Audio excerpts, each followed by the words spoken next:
What's up, y'all? Welcome back. What's going on? I appreciate y'all coming through.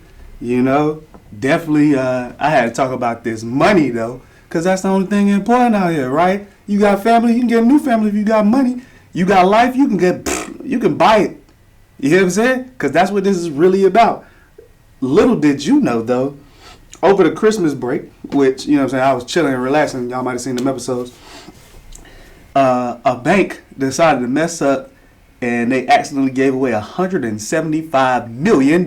Yes, that is 175,000,000,000 right to the accounts in England. So the Bank Santander in the UK accidentally paid 1.75.9 million to about spread out over about 75,000 different scheduled payments, right? So pretty much what happened was people got their check twice, right?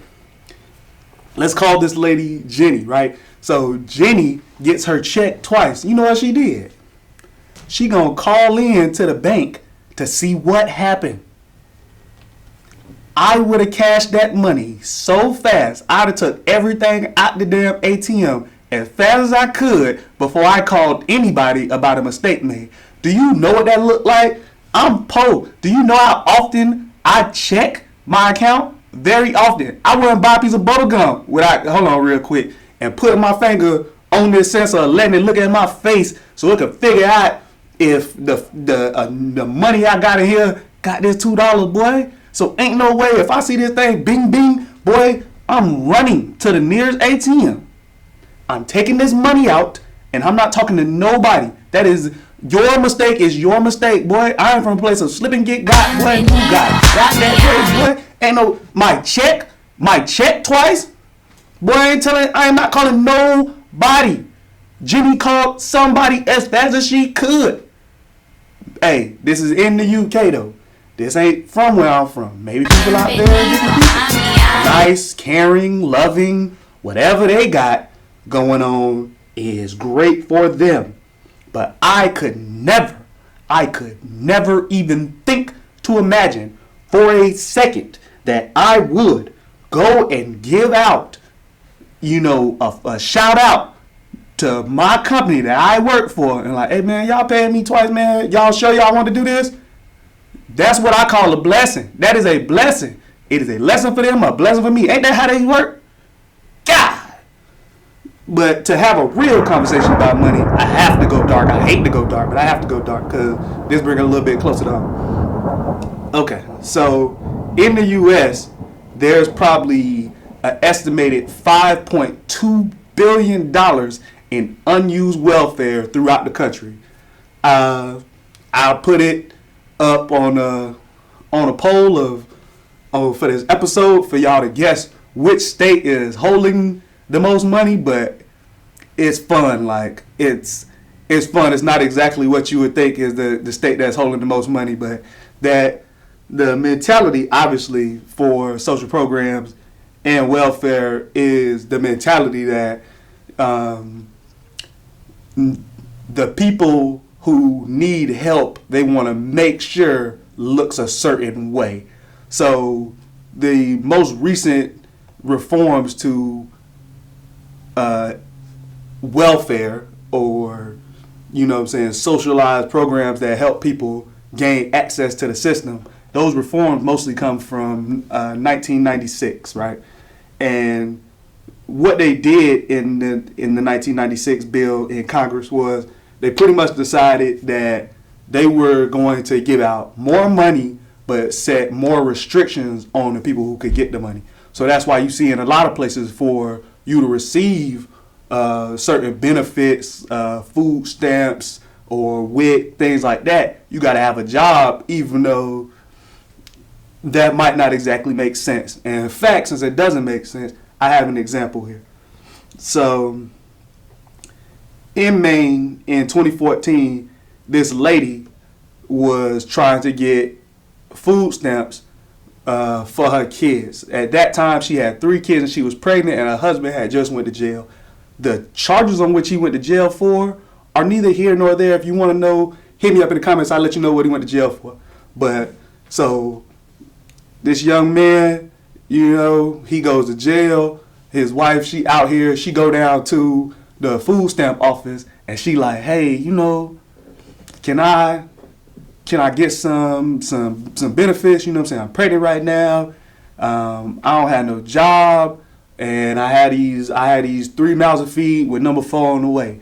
And the lady looked her dead in the face at the food stamp office and was like, probably not, because you ain't got no job. And I guess some straightening must have happened. It really don't explain it too well in the article, but for the most part, what must have happened was somebody got in somebody's face and explained how inconsistently stupid that was. So they decided that they would give her food stamps based on the contingency of after she had her baby, that she would go and get a job. So they give her these provisional food stamps, I guess, you know what I'm saying, on good faith. Now, we don't got to talk about why or what kind of persuasion this person had if they got their food stamps, you know what I'm saying, as a provisional thing, right? We understand that courtesy might not be extended to everybody, but we gonna just keep it moving. But so she got that courtesy, right? So she ends up having a baby. At that time when she went to go get the food stamps, she was 34 weeks pregnant. So it's not like she was hiding it when she walked in the door. She walked in the door looking like she needed help. So she decides to get the benefits, and she has the baby. So she does her part, right? She goes and get a job. She get a job at the gas station, right? Balling now, right? She making cash, right? Boom. Minimum wage at this time, and it just recently changed. The federal minimum wage was $7.25. I think it still is. The minimum wage in the state where she lived in, Maine, was $7.50. She was making $8 an hour at her job, balling. So period, like you already know. Food stamps came, you know what I'm saying? And you know what I'm saying, we're probably looking at her now because she getting that big money in. She don't even need this. She don't even need this money that they really out here, you know what I'm saying, using for people that are, you know, deprived. Like, nah, that ain't it. She does good at her job, right? Because, you know what I'm saying, most women actually, I don't know how this occurs, but for some reason there's some mentality that women should get paid less, and most women who work a job do a way better job than a male doing that job, but we're just gonna go right past that. So pretty much, boom, she working, she doing a good job at her job. Her boss like, shit, boy, you already know, we finna give you a raise. Shit, they had slotted with that 50 cent. Boom, she up to $8.50. Now she really balling. You know it. You know them checks coming in looking like every week. You know what I'm saying? She probably don't even got no place to hide this money no more. Period. Right? You know what I'm saying? Tripping. So she go ahead. You know what I'm saying? She out there. Boom. Her case must have came back under review or something. Actually, now I remember what happened. Her husband gets out of jail finally. You know what I'm saying? So boom. Her husband get out of jail. She making $8.50 now. You know what I'm saying? He fresh out of prison. He got an F, so you already know he gonna get a job like that. Period. Everybody who got a felony just can walk right out of prison and get a job. Duh. It's easy. Easiest shit he ever did. So food stamps come back to them and take her shit away. They was like, nah, you good now. Like, y'all niggas is balling. $8.50 and your man's is out. Like, what are you talking about? You don't need this. Who needs this? You got 4 kids and a man. You don't need no food stamps. You make $8.50. You make $8.50, bro. You know how many people dying and begging and pleading? Literally nobody, because of the jobless rate and how nobody taking a job. But this is 2014. People probably was killing for $8.50. I wasn't, but somebody somewhere, maybe it could have been. I don't know. I guess her, right? So that don't matter. The point is, boom, they take our food stamps away. Can somebody explain to me why? I can tell you why, but it's way more fun. You know, I'll wait for a minute. No, all right, I'm just by myself. All right, so they took the money away, obviously, because she didn't fit the description that they call deprivability. She wasn't in deprivation enough to need food stamps. She didn't need it. She didn't qualify. She made too much. She had too much. She got a man and kids and somewhere to stay. She need food too. She need food too. Tripping. That's still ass shit she talking about, boy. So you already know how it went. It didn't become a problem until this year. When they turned around and looked at all of this, they had to decide, what are we going to do? What are we going to do? You know what they're gonna do? They want you to go sign some petition somewhere to help these people out, to change up the mentality, even though it seems pretty obvious to people like us who aren't in Congress.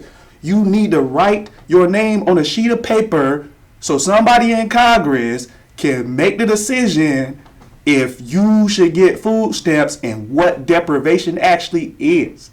So let's think about this for a minute. How much money should the poorest person on food stamps make a year? I'll drop the Jeopardy music in.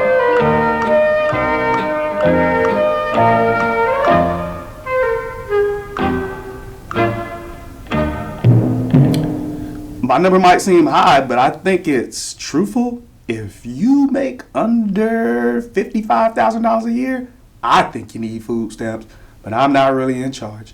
So the real number I put up there is a little bit lower than $50,000 on how much you probably need to make. This is just an average number for how much they want somebody on food stamps to make. I don't really know what job that is for you to make this amount, but hey, that's cool. I guess you really do need to be deprived. That way these local governments can keep this $5.2 billion that they've had since 1996, and the number is growing, instead of actually giving it to the people who might need it. What do I know?